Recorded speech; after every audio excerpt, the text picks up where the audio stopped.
Et bonjour à tous, c'est Blagops pour Poker Academy, nouvelle vidéo du coup sur les ranges pré-flop. J'ai décidé de faire ça car je vous avais dit que je vous développerais un petit peu les mains les plus profitables à jouer dans les vidéos de présentation et j'ai décidé de vous faire des ranges, on va dire, exploitantes, légèrement équilibrées pour que vous ayez une première base de l'approche des mains et pourquoi est-ce qu'on prend telle ou telle main dans une position, et que vous ayez déjà une petite idée, un petit point d'ancrage sur comment démarrer, comment est-ce on fait nos choix. Et j'espère que ça va vous aider en tout cas dans les quelques positions que je vais vous proposer les tableaux. Et je vous propose qu'on les développe ensemble. Bonne vidéo à tous. Allez, c'est parti donc au bouton. Ce que je vous ai proposé, ça va être une range d'open qui va être équivalente à peu près à 42 à 45%. Le standard, c'est de faire 38.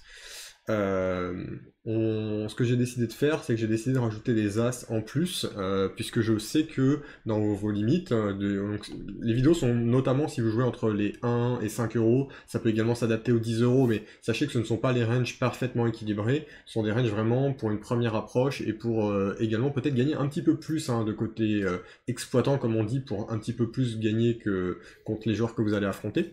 Ce qu'on va faire, c'est qu'on va rajouter quelques mains, donc je vous ai ajouté de As2 à As4 qui sont normalement des mains qu'on fold, aussi surprenant que ça puisse vous paraître si vous êtes habitué au MTT où c'est standard d'open tous les As, et même d'open bien plus que ça. Nous, en spin, on se retrouve finalement à ne pas avoir d'ante, donc il y a moins à gagner dans le pot, et aussi on est un peu moins profond en jetons, ce qui fait que le défenseur, notamment Big Blind, peut se retrouver à faire tapis un petit peu assez rapidement, sans prendre trop de risques, pour gagner un pot qui fait 4 blindes et demi, 3 blindes et demi si on compte pas le fait qu'il a défendu, et donc du coup ben ça peut être intéressant déjà pour lui de mettre des tapis avec des paires ou des mains comme ça, on va le développer juste après, et donc du coup on peut pas se permettre d'open non plus trop et de continuer à mettre la pression vu qu'on sera en position.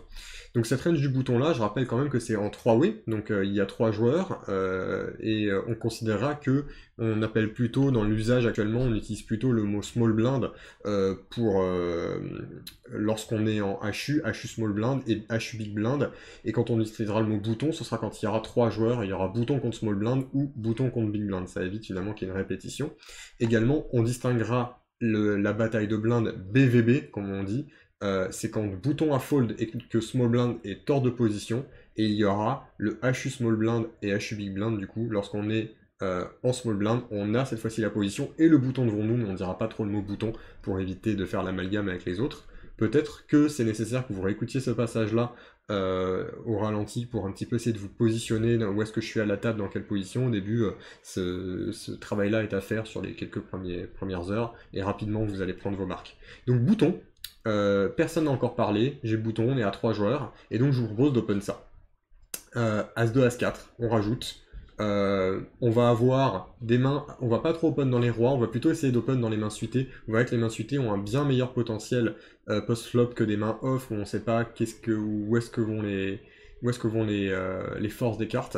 Et donc ça se rapproche assez quand même de ce qu'on devrait faire à l'équilibre, parce que cette range là on peut difficilement trop la changer à part relancer plus contre des adversaires qui abandonneront plus tard, ou qui abandonneront déjà trop pré-flop, et peut-être call un petit peu moins les tapis, c'est standard de call un petit peu plus des mains comme roi, valet suit, peut-être même roi 10 suit contre certains joueurs, roi dame off selon la position qui 3 bet shove, on peut même aller jusqu'à as 7 suité, et on peut même aller jusqu'à paire de 5, paire de 4 et as 10 off, donc ce sont un petit peu des mains que j'ai enlevées volontairement parce que dans vos petites limites, les joueurs ne savent pas mettre tapis avec assez de mains en small blind et en big blind, et donc du coup, on veut être un petit peu plus tight, comme on dit, un petit peu plus serré dans le choix de nos combos qui vont call tapis. N'hésitez pas, si vous avez des questions dans les commentaires, j'y réponds. Normalement, tous les commentaires des vidéos également sur Poker Academy, j'y réponds. J'ai déjà développé un petit peu comment se construisait cette range-là. Il y a une vidéo qui est un petit peu ancienne, mais qui est toujours d'actualité, sur comment créer une range au bouton, et j'expliquais un petit peu ce que Small Blind peut avoir, ce que Big Blind peut avoir. L'idée, c'est qu'on va open normalement 38% du temps, et call une fois sur 4. Quelque chose du coup comme à peu près 10%, 9,5%. Et donc du coup, là, on va être plutôt sur une range open à 42, on peut même monter à 45 tranquillement contre la plupart des joueurs. 50 me choquerait même pas en réalité dans les petites limites, mais bon, après il y en a qui font tapis un peu n'importe quoi, donc on veut peut-être pas aller trop relancer et leur donner 2 blindes gratuitement. Et par contre, quand ils font tapis, on est un peu plus tight et on call vraiment les mains que vous voyez en vert. On va ensuite attaquer la range de small blind. Donc La range of small blind en HU, j'ai précisé, je pense que vous verrez que ici, ouais, on est en HU small blind. Donc, je vous l'ai faite de manière très polarisée, très, on va dire, zonée également. L'idée derrière cette range, c'est d'avoir déjà un premier concept que beaucoup de joueurs débutants ont du mal à accepter lorsqu'ils vont faire une action. C'est d'avoir le concept d'être polarisé, c'est-à-dire que bon, les pôles, on en connaît en général deux, hein, le pôle nord, le pôle sud, bon, à part si vous êtes en moment un pôle emploi avec la crise, c'est possible. Et donc du coup, ce que vous allez faire, c'est que vous allez avoir soit une force très élevée lorsque vous allez relancer, avec une intention de payer à tapis, d'aller loin avec votre main, c'est ce qu'on appelle les values, les valorisations au poker. Soit vous allez avoir des mains un petit peu plus faibles qui sont contentes de faire abandonner votre adversaire. Ce sont les mains que j'ai décidé de vous mettre en rouge. Donc vous allez soit min raise pour call. Alors je vous ai mis call, hein, ça peut être un tapis ou une relance, etc. un petit peu différente. Si l'adversaire vous relance d'une seule blinde, quoi qu'il se passe, quelles que soient les mains, vous allez les payer parce que vous avez un intérêt avec peu de jetons à rajouter à aller jouer le coup. Mais ces mains-là, donc du coup ça serait vraiment les meilleurs avec lesquels on est ok de partir à tapis. Normalement l'adversaire va souvent faire tapis avec des mains qui sont soit équivalentes en force, soit légèrement derrière. Donc on est globalement content de partir à tapis avec ces mains-là. Ça peut arriver évidemment que l'adversaire est mieux, mais globalement cette range-là va être plus forte que ce que l'adversaire va mettre tapis. Vous avez également la range en rouge du coup qui souhaite faire abandonner. Donc là j'ai mis, comme vous pouvez voir, toutes les mains nulles. Vous pouvez voir que j'ai pas mis trop les mains suitées, c'est vraiment histoire que vous compreniez que ce qu'on souhaite c'est avoir des mains pas trop jouables, pas des mains qui vont faire de potentielles couleurs, de potentiels gagner avec leur hauteur de force. On veut vraiment avoir ce qu'on appelle le bad range, et j'ai volontairement mis beaucoup de mains, parce que les adversaires ont tendance à beaucoup trop abandonner sur vos relances. On va le voir juste après lorsqu'on va faire la stratégie de défense. Et donc, je pense que c'est intéressant que vous fassiez beaucoup de relances. Si vous voyez que votre adversaire est très agressif, qui vous fait souvent tapis, complétez simplement ces mains-là. Vous pouvez aussi voir que je n'ai foldé absolument aucune main. Le standard à l'équilibre, hein, ce que les ordinateurs ont calculé, c'est d'avoir entre 90, 93, 95% de mains qu'on va jouer. On pourrait folder un petit 3 et 2 ou 7 et 2 off, mais contre une très grande partie des joueurs que vous allez jouer, ils ne vont pas assez vous relancer en bluff, ils ne vont pas oser vous mettre tapis avec des mains un petit peu moyennes, et donc du coup, ben, c'est totalement correct pour vous de jouer avec ces mains-là, et en plus, post-flop, c'est-à-dire quand le board va arriver, vous allez vous retrouver à pouvoir faire des petites mises et les faire beaucoup trop abandonner. Donc voilà une stratégie exploitante, comme on dit, que je vais beaucoup utiliser lorsque je coach en petite limite, pour simplement simplifier le jeu, et donc du coup, ben, ça va être assez efficace et assez simple à retenir. Vous n'avez pas des intervalles ou une main précise à retenir dans cette situation-là, et vous pouvez toujours regarder ces tableaux-là pendant que vous jouez, c'est autorisé sur la plupart des rooms, et nous sommes nous intéresser pour partie qui les autorise. Pour l'instant, on sait que, on verra plus tard, mais pour l'instant, partie autorise les ranges en direct. Je vais également vous développer la range de limp, donc j'ai décidé de décomposer en 3 légendes, en 3 stratégies. La range de limp-fall qui va être les mains qu'on va compléter, mais qui, si on se fait relancer, on va abandonner parce qu'elles n'ont pas un énorme potentiel. Pareil, il faut savoir que ce sont des ranges normalement un petit peu plus serrées que ce que l'on a normalement lorsqu'on joue en plus haute limite. Donc le but de ces mains là c'est simplement d'aller voir un flop et de mettre la pression post-flop en envoyant souvent une blinde sur la plupart des boards. La deuxième stratégie va être de limp et de compléter si l'adversaire relance 3 fois la mise, c'est pour ça que j'ai mis 3x. Si vous relance moins, vous pouvez rajouter quelques mains. Si vous relance plus cher, vous pouvez enlever les plus faibles, hein. Et donc du coup, bah, souvent les gens, quand j'ai cette stratégie, ils me disent oui, mais si on min-raise les bonnes mains et qu'on limp les un peu plus mauvaises, qu'est-ce qu'on fait sur un tapis? Et bien sur un tapis, vous pouvez vous amuser à call des mains comme As-9 off, Roi-Dame off, Roi-Valet suit, paire de 5. On peut totalement mettre, hein, si on le souhaite, des mains comme paire de As-8 suit ou As-7 suit également pour renforcer un petit peu cette stratégie-là. C'est quelque chose qui normalement est fait à l'équilibre. J'ai décidé de vous mettre une stratégie volontairement assez tight, donc on essaie d'être sûr que les adversaires soient agressifs avant de trop engager de jetons parce qu'ils font tellement d'erreurs plus tard que c'est pas nécessaire de jouer directement comme on dit high variance avec on va dire all-in très fréquemment. Let's go pour la défense. Donc je suis parti sur quelque chose d'assez simple également. Comme vous pouvez voir, on chauffe toutes les paires, on chauffe nos bons as. As-7 à As-Roi, alors on a plutôt pris As-7 off parce qu'il va moins faire de couleurs, donc peut-être que As-8 suit ou As-7 suit on préfère le prendre.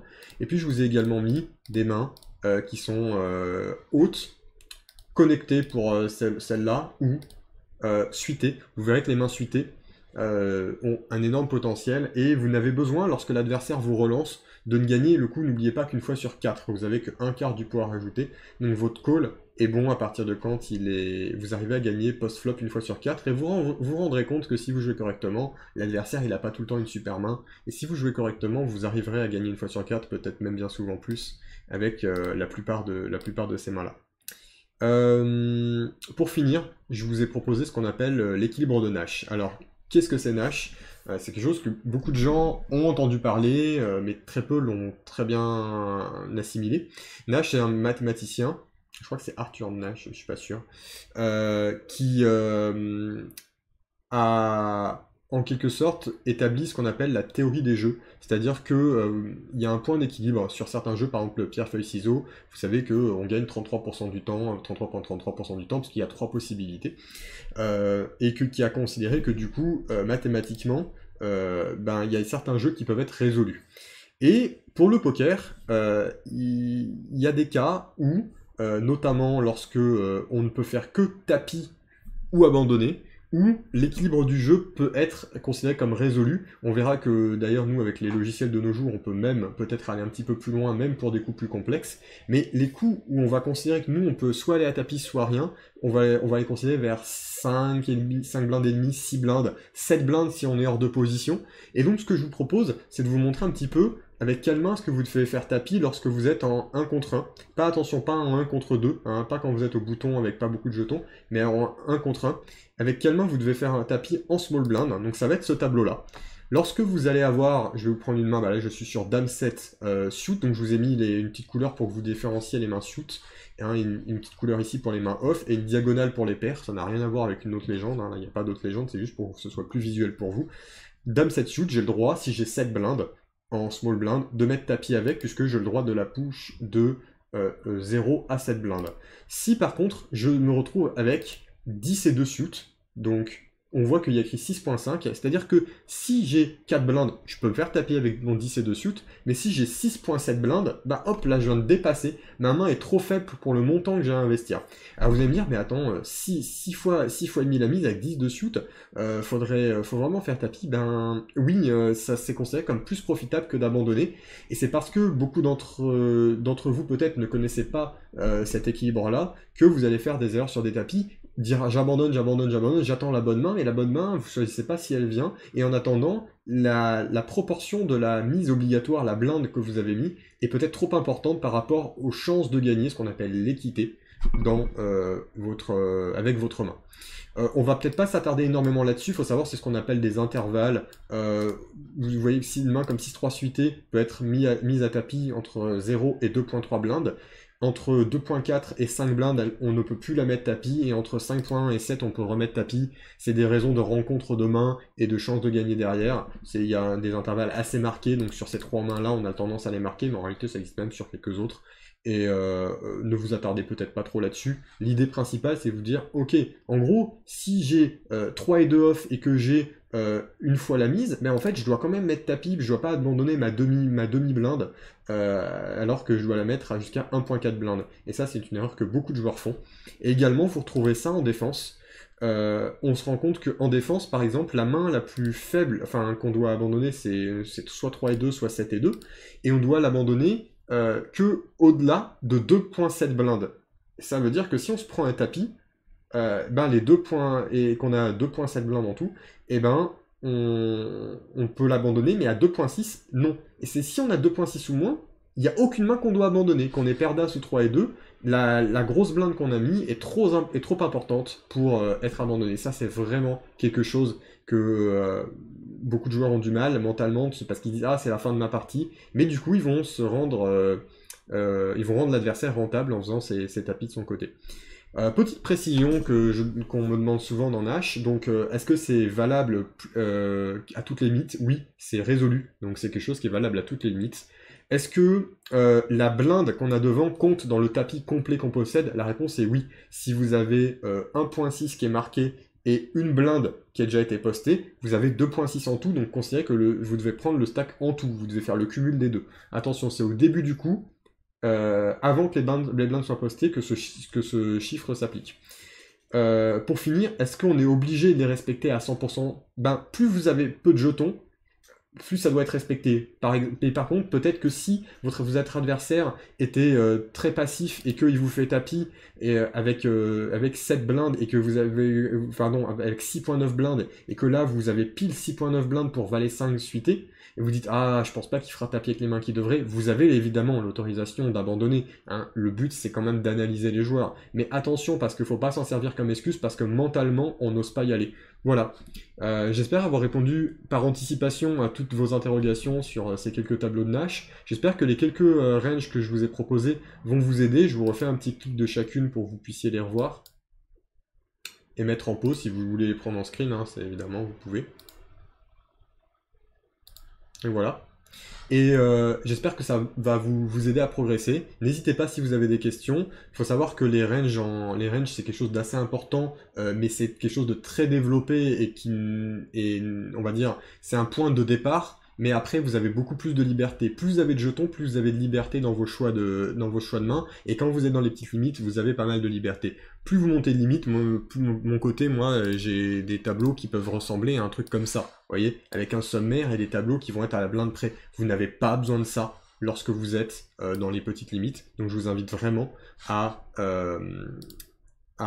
d'abord essayer cette stratégie-là et peut-être créer les autres de votre côté intermédiaires. Et si vous voulez les poster sur les forums ou si vous avez quelques questions, vous souhaitez vous développer un petit peu plus, les vidéos pourront vous aider ou éventuellement des coachings avec certains de nos coachs. N'hésitez pas. Bonne vidéo à tous, bon visionnage, bon apprentissage et je vous dis à très vite. C'était Blagos Popoka Academy. Ciao ciao.